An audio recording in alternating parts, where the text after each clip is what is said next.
Halo Sobat Medcom, ketemu lagi di newsmaker medcom.id, obrolan hangat one-on-one bersama saya Alfa Mandalika.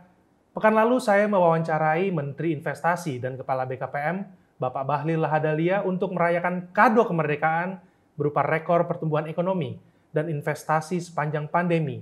Dan pekan ini rekan saya, jurnalis medcom.id, Yatin Suleha, mewawancarai Menteri Pariwisata dan Ekonomi Kreatif, Bapak Sandiaga Salahuddin Uno. Untuk kado yang lain, yaitu rekor pertama kali pariwisata Indonesia melampaui Thailand. Luar biasa, pariwisata Indonesia melompat 12 tangga dalam rilis World Economic Forum Travel and Tourism Development Index tahun 2022. Jauh di atas Thailand, Malaysia, dan Vietnam. Dan inilah Newsmaker edisi Hari Ulang Tahun Kemerdekaan Republik Indonesia yang ke-77 bersama Menteri Pariwisata dan Ekonomi Kreatif, Bapak Sandiaga Salahuddin Uno. Assalamualaikum warahmatullahi wabarakatuh. Shalom, Om Swastiastu, Namo Buddhaya, salam kebajikan Rahayu. Dan tentunya salam sehat untuk kita semua. Selamat siang khususnya kepada Bapak Menteri Pariwisata dan Ekonomi Kreatif, Bapak Dr. Haji Sandiaga Salahuddin Uno, BBA, MBA. Perkenalkan Pak, saya Yatin Suleha, saya redaktur Desk Lifestyle dari medcom.id. Sebelum memulai, izinkan kami mengucapkan banyak terima kasih dan sebuah kehormatan bagi kami medcom.id dapat mewawancarai Bapak Sandi dalam wawancara khusus HUT ke-77 Republik Indonesia. Hari ini kita akan membahas mengenai pariwisata Indonesia, pulih lebih cepat, bangkit lebih kuat. Dan seperti apa, bagaimana pariwisata saat ini, telah tersambung di sambungan kita bersama Bapak Menparekraf Bapak Sandiaga Uno. Selamat siang Bapak. Selamat siang Mbak Yatin, terima kasih medcom.id yang sudah mengundang kami pada diskusi di hari yang insya Allah penuh berkah ini. Baik, Bapak, sama-sama Pak, kami juga mengucapkan banyak terima kasih. Oke, baik, kalau gitu kita langsung bisa masuk ke daftar pertanyaan ya Pak ya? Boleh. Baik, kalau gitu. Oke. Pandemi COVID-19 sempat membuat pariwisata ini mati suri selama 2 tahun. Belakangan di tahun ketiga, walau dalam situasi pandemi COVID-19, wisata menjadi salah satu magnet bangkitnya pariwisata dan ekonomi kreatif UMKM setempat. Utamanya pergerakan desa wisata menjadi salah satu masukan ekonomi yang beriringan dengan wisata tersebut. Pertanyaannya adalah, sejauh mana sih Pak desa wisata dapat menarik wisatawan dalam serta luar negeri? Dan kemarin juga kan Bapak baru membuka tentang Festival Kreatif Lokal 2022 di Bangli, Bali ya Pak ya. Bisa ceritakan nggak nih Pak, bagaimana Pak? Ya. Sejauh mana desa wisata? 2 tahun terakhir di tengah-tengah pandemi, tentunya sektor pariwisata mengalami kontraksi yang luar biasa. Namun menariknya di 2021, tren pariwisata yang mengarah dengan konsep personalized, localized, customized, dan smaller in size, ini merupakan suatu paradigm shift atau perubahan paradigma menuju wisata alternatif yang berorientasi pada wisata alam atau budaya lokal, nature and culture. Juga meningkatkan wawasan petualangan dan belajar seperti wisata petualangan, adventure tourism, dan wisata yang menawarkan pengalaman langsung, salah satunya wisata pedesaan. Tren ini menjadi desa wisata pilihan destinasi wisata baru untuk para wisatawan. Dan ini memiliki keberagaman produk, yaitu keberagaman budaya, keunikan alam, dan karya-karya produk kreatif di masing-masing desa. Aktivitas pariwisata juga mendorong perekonomian di desa wisata. Di tahun 2019, 14% dari 283 juta wisatawan Nusantara dan 23% dari 16 juta wisatawan mancanegara berkunjung ke desa wisata. Nah, di tahun 2021 masih di tengah pandemi, kunjungan ke desa wisata naik sekitar 30%. Kami melalui program Anugerah Desa Wisata Indonesia dan juga bekerja sama dengan beberapa pihak, salah satunya Adira, ini mewujudkan visi Indonesia sebagai negara tujuan pariwisata berkelas dunia, berdaya saing global, namun berkelanjutan, berkualitas, dan mampu mendorong pembangunan daerah, membuka peluang usaha dan lapangan kerja sehingga kesejahteraan rakyat meningkat.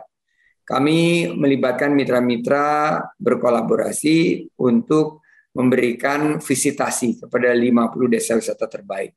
Desa wisata Undisan di Bangli kemarin, di Provinsi Bali, kami berkesempatan untuk berinteraksi, berkolaborasi bersama Adira, karena ini adalah salah satu langkah kami untuk makin banyak menggerakkan ekonomi lokal, karena dari total 3.000, hampir 3.500 desa wisata di tahun 2022 ini, mereka membutuhkan sentuhan yang berkelanjutan. Dan dengan merangkul mitra-mitra, kami meyakini bahwa 550 juta sampai 600 juta pergerakan wisatawan Nusantara itu bisa tercapai.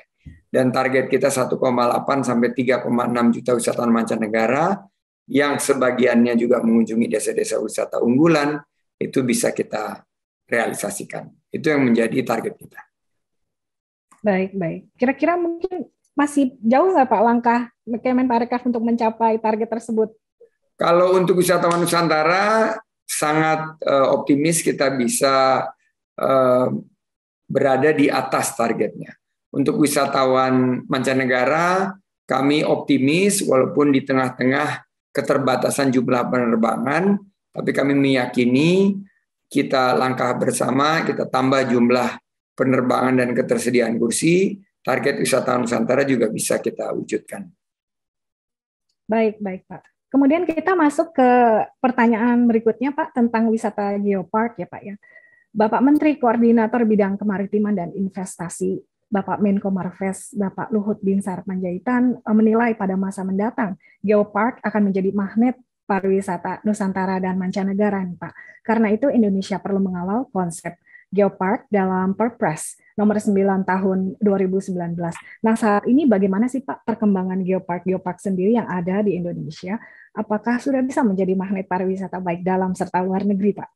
Sudah mulai. Dan menariknya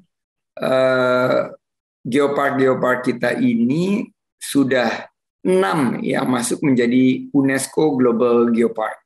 Dan ini menjadi bagian utama dalam penciptaan peluang usaha, kelestarian lingkungan, dan juga penciptaan lapangan kerja. Target kita tahun ini, di 2022, 1,1 juta lapangan kerja baru dan berkualitas di sektor parekraf. Sebagian ditopang oleh Global Geopark ini, 6 yang sudah mendapatkan pengakuan UNESCO itu di Batur, di Provinsi Bali, ada di Gunung Sewu, tentunya di Pulau Jawa, Rinjani Lombok, di NTB, Ciletuh, Pelabuhan Ratu, ini di Jawa Barat, Belitung, di Provinsi Bangka Belitung, dan tentunya Kaldera Toba. Ini merupakan jumlah geopark terbesar di Asia Tenggara. Kami juga tahun ini mengusulkan tambahan 2 geopark nasional, yaitu Ijen di Jawa Timur, itu adalah Banyuwangi dan Bondowoso, dan juga kita mendorong Maros Pangkep di Sulawesi Selatan, geopark yang terpanjang. Dan selain itu kita juga punya 13 geopark nasional. Ini harus kita promosikan juga nih, seperti Geopark Siloke, Geopark Sianok Maninjau, Sawah Lunto, Merangin, Pongkor, Karangsambung, Karangbolong, Banyuwangi, Bojonegoro, Tambora, Natuna, Meratus, Maros Pangkep, dan Raja Ampat. Nah, setiap tahun kita akan dorong agar mereka bisa naik kelas menjadi geopark global dari tadinya geopark nasional. Misalnya geopark Gunung Sewu ini terbukti dapat menciptakan lapangan kerja dengan meningkatkan pendapatan masyarakat. Dan kawasan geopark adalah kekuatan pariwisata nasional. Nggak ada di dunia lainnya yang memiliki keberagaman geopark seperti yang kita miliki. Dan sangat banyak ya Pak ya? Ya, dan di sini juga kita kedepankan pelestarian budaya dan lingkungan. Jadi bukan hanya alamnya, tapi ternyata ada budayanya, ada UMKM-nya yang nanti akan mendapatkan peningkatan dari unsur konsep yang environmental sustainable dan juga quality tourism. Nah, kemudian mungkin menyambung ke pertanyaan berikutnya mengenai sustainable tourism di Indonesia nih Pak ya. Apa saja sih Pak langkah yang bisa dilakukan dalam menjalankan destinasi wisata berbasis sustainable tourism di Indonesia ini, dan sepenting apa sih Pak destinasi wisata berbasis sustainable tourism seperti ini? Ini sangat penting ya, super crucial, karena pariwisata yang konsep lama yang hanya mengandalkan kuantitas, banyak-banyakan jumlah, dan tidak memikirkan keberlanjutan atau sustainable, tidak akan mampu berdampak kepada ekonomi lokal. Sehingga banyaknya mereka hanya datang rohali, rombongan yang hanya lihat-lihat, tidak rohali ya Pak. kepada rojali, rombongan yang jadi beli produk ekonomi kreatif lokal. Nah, menarik. inilah penciptaan 1,1 juta lapangan kerja baru tahun ini dan 4,4 juta lapangan kerja baru 2024, di mana program Sustainable Tourism Development atau pembangunan pariwisata yang berkelanjutan dan berkualitas ini memiliki 5 flagship program, Mbak Yatin. Pertama, Sustainable Tourism Destination. Jadi destinasinya harus juga konsepnya berkelanjutan. Sustainable Tourism Observatory. Jadi kita mengobserve, kita pastikan kita punya pemantauan agar semua aspek kepariwisataan berkelanjutan itu dilakukan dan diimplementasikan. Selanjutnya Sustainable Tourism Certifications. Kita mensertifikasi kegiatan-kegiatan pariwisata yang berkelanjutan. Setelah itu kita dorong Sustainable Tourism Industry. Jadi bukan hanya kita bicara 1-2 klaster, tapi seluruh industri dan juga ekosistem yang sustainable development. Terakhir, Sustainable Tourism Marketing and Management. Jadi pemasarannya juga harus kita dorong ke arah Sustainable Tourism dan pengelolaannya masuk ke dalam lingkup Sustainable Tourism. Nah, pedoman destinasi pariwisata berkelanjutan ini sudah kami tuangkan di Permen Parekraf nomor 9 tahun 2021 yang tentunya disesuaikan dengan standar Global Sustainable Tourism Council dan juga sudah mendapat pengakuan dari United Nations World Tourism Organizations UNWTO dengan 4 pilar fokusnya. Apa aja itu? 1, pengelolaan berkelanjutan. 2, keberlanjutan sosial ekonomi.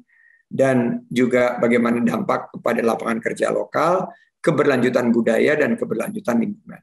Ini kita lakukan karena ini menjadi acuan dalam mensertifikasi destinasi-destinasi termasuk desa wisata berkelanjutan. Kami berkomitmen full untuk mewujudkan pariwisata berkelanjutan karena kita sudah punya nih program-programnya nih. Mulai dari Indonesia Sustainable Tourism Award sampai sertifikasi CHSE, Anugerah Desa Wisata Indonesia, juga kita sudah mulai ecotourism, kita ada carbon footprint calculator dan offsetting, ada gerakan BISA, bersih, indah, sehat, dan aman, dan yang penting juga ini pengelolaan sampah yang kita berikan pendampingan. Yang paling menarik dari semua ini adalah carbon footprint calculator dan carbon offsetting, di mana kalau Mbak Yatin datang ke Bali, kita berikan kesempatan menghitung jumlah karbon yang digunakan untuk sampai ke destinasi. Dan kita tawarkan program-program apa yang bisa meng-offset. Misalnya menanam mangrove, menanam pohon, restorasi terumbu karang, dan lain sebagainya. Jadi ini yang akan kita dorong agar pariwisata target net zero di tahun 2035 itu yang kita kurangi 50% bisa tercapai. Sangat komprehensif ya Pak ya, berbagai programnya ya Pak ya. Ya, mudah-mudahan ini kita akan fokus, tapi pada ujungnya kita ingin kesejahteraan masyarakat meningkat karena pariwisata dan penciptaan lapangan kerja. Karena ini lagi menghadapi inflasi nih Mbak Yatin, dan saya ditugaskan Presiden untuk menjelaskan pariwisata juga akan mengalami tekanan-tekanan dari kenaikan harga, bukan hanya kenaikan harga cabai, kenaikan harga bahan makanan, tapi juga tiket pesawat, kenaikan harga lainnya. Nah, ini industri harus disiapkan, masyarakat juga harus kita tentunya beri pelajaran bagaimana mensikapi dan mensolusikan kenaikan-kenaikan harga yang akan kita hadapi beberapa bulan ke depan yang penuh ketidakpastian ekonomi. Challenging juga ya Pak ya untuk menghadapi situasi seperti tersebut ya Pak. Baik, pertanyaan selanjutnya nih Pak tentang tren wisata. Nah, apa sih Pak sekarang ini tren wisata yang paling banyak digemari baik wisatawan dalam serta luar negeri? Untuk merasakan healing, benerin feeling, terus juga kita menghilangkan pening. Ini konsep pariwisata ini yang personalized, customized, localized, dan smaller in size. Dengan mengedepankan aspek keamanan, kesehatan, konservasi bagi alam, budaya, lingkungan, serta digitalisasi. Destinasi yang berkualitas dan berkelanjutan ini salah satunya yang menjadi andalan ini desa wisata, di mana ada peningkatan kunjungan wisatawan ke desa wisata sampai 30% di tengah-tengah pandemi tahun 2021. Yang menarik juga nih tren wisata kebugaran yang berkaitan dengan kesehatan baik fisik maupun mental. Ini menjadi gaya hidup baru dan bahkan menjadi unstoppable global trend. Orang berwisata itu untuk kesehatan jiwa, healing, kesehatan badan, juga untuk terapi.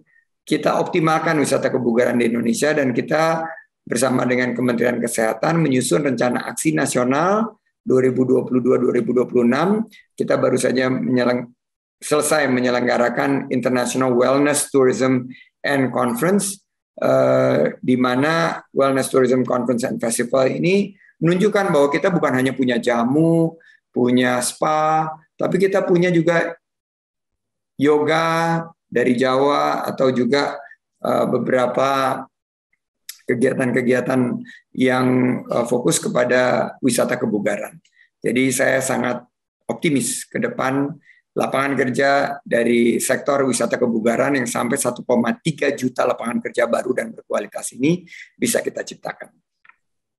Jadi nggak cuma wisatanya dapat, tapi kesehatan mentalnya juga ikut dapat ya Pak ya? Betul, dapat healingnya juga, dapat feelingnya, dan tentunya menghilangkan pening. Baik. Pak, untuk tips nih Pak, bagi teman-teman milenial agar lebih mencintai wisata Indonesia, seperti apa nih Pak, bagaimana? Nah, teman-teman milenial generasi Z yang sekarang kalian menjadi dominasi populasi Indonesia harus bangga berwisata di Indonesia aja. Sebelum kalian keluar negeri, nggak ada salahnya untuk belajar di luar negeri atau mendapatkan kesempatan berpengalaman wisata di luar negeri, tapi sebelumnya kenali dulu wisata-wisata di Indonesia. Ada laut, sungai, alam yang indah, wisata berbasis budaya, orang-orangnya ramah, dan sejarahnya sangat kaya. Terlebih sekarang anak-anak muda harus berkontribusi membangkitkan kembali sektor pariwisata dan ekonomi kreatif dengan cara berlibur di dalam negeri di Indonesia aja. Saya juga ingin mengajak anak-anak muda Indonesia belajar tentang kearifan lokal, budaya di desa, salah satunya healing di desa-desa wisata. Di sini kita bisa melihat keseharian masyarakat desa, anak-anak yang belajar ketahanan pangan, agrowisata, ekoturism, sehingga mereka bisa merasakan dampak langsung keberlangsungan terhadap kesejahteraan kehidupan masyarakat. Mereka mengambil peran penting anak-anak muda ini untuk menggerakkan pariwisata kita yang berkualitas dan berkelanjutan. Baik, sangat menarik sekali ya Pak ya, karena jangan liburan keluar, tapi Indonesia dulu ya Pak ya. Dijajal karena sangat luar biasa kaya dan banyak. Terakhir nih Pak, langkah konkret apa sih Pak yang bisa dilakukan di sisi pariwisata untuk dapat bangkit lebih kuat di masa pandemi COVID-19 ini? Ya, visi kami di Kemenparekraf tahun 2020-2024 adalah pariwisata dan ekonomi kreatif Indonesia yang maju, berdaya saing, berkelanjutan, serta mengedepankan kearifan lokal. Targetnya adalah penciptaan 1,1 juta lapangan kerja baru di 2022, dan tahun di 2024 4,4 juta lapangan kerja baru berkualitas yang tentunya berlandaskan kebersamaan kita, bergandengan tangan. Bapak Presiden Joko Widodo 8 tahun sudah hampir bisa mencetak banyak prestasi, meneruskan pembangunan Indonesia yang berdaulat, maju, mandiri, dan menjadi kebanggaan dunia internasional. Ini harus terus kita tingkatkan dan setiap langkah yang perlu penyesuaian agar kontribusi pariwisata dan ekonomi kreatif menjadi ketahanan ekonomi nasional itu harus kita lakukan. bagaimana quality tourism experience, pariwisata berbasis ekonomi kreatif, nilai tambah ekonomi kreatif, pariwisata berbasis masyarakat ini harus secara konsisten dan penuh komitmen kita dorong sebagai aspek penunjang utama. Jadi nanti akan ada regulasi, kajian, adopsi digitalisasi dan reformasi birokrasi. Yang menarik nih, Mbak Yatin, di tengah-tengah pandemi kita baru mendapat berkah. Peringkat pariwisata Indonesia naik 12 peringkat. Dan ini tentunya juga kita patut syukuri. Untuk pertama kalinya kita bertengger di posisi 32 melewati Malaysia, Vietnam, dan Thailand. Ini menunjukkan bahwa percepatan pemulihan dan pertumbuhan sektor pariwisata kita ini sudah sejalan.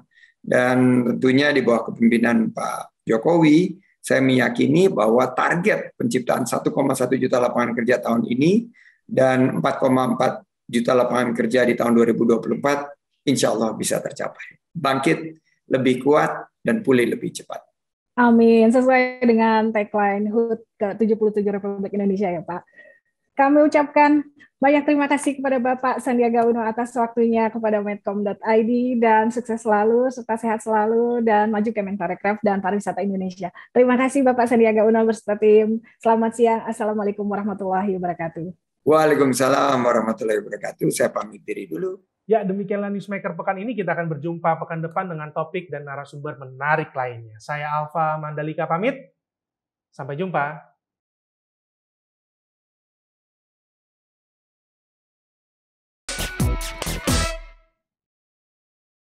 Medcom.id, a part of Media Group Network.